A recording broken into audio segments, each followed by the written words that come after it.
श्रीनगर में एक सहाफियों से बात करते हुए पीडीपी सदर महबूबा मुफ्ती ने कई मुद्दों पर अपनी बात रखी। महबूबा मुफ्ती ने गांदरबल में कम तादाद में कश्मीरी पंडितों की आमद पर कहा कि आज भले ही कम तादाद में कश्मीरी पंडित गांदरबल आए हों, लेकिन वो दिन भी जल्दी आएगा जब हजारों की तादाद में कश्मीरी पंडित यहां पूजा करने पहुंचेंगे।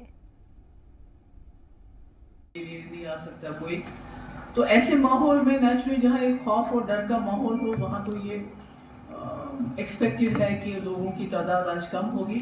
पर मुझे उम्मीद है हालात ऐसे नहीं रहेंगे। जिस तरह पहले ये हजारों की तादाद में आते थे, उसी तरह से दोबारा इंशाल्लाह आएंगे। महबूबा मुफ्ती ने कश्मीरी पंडितों की टारगेट किलिंग पर अफसोस का इजहार किया। उन्होंने कहा कि कश्मीरी पंडितों को बंद करके रखा जा रहा है, जहां बच्चों की तबीयत खराब हो रही है और वो इलाज भी नहीं करवा पा रहे हैं।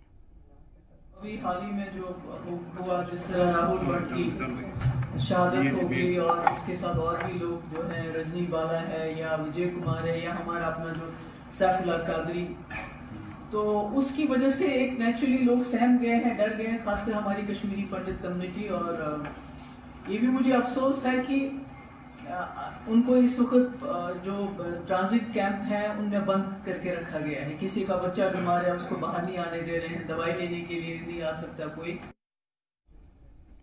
महबूबा मुफ्ती ने अल-कायदा की धमकी की मजम्मत की है। उन्होंने कहा कि इस तरह की धमकी चाहे जो भी तंजीम दे, वो काबिले मजम्मत है।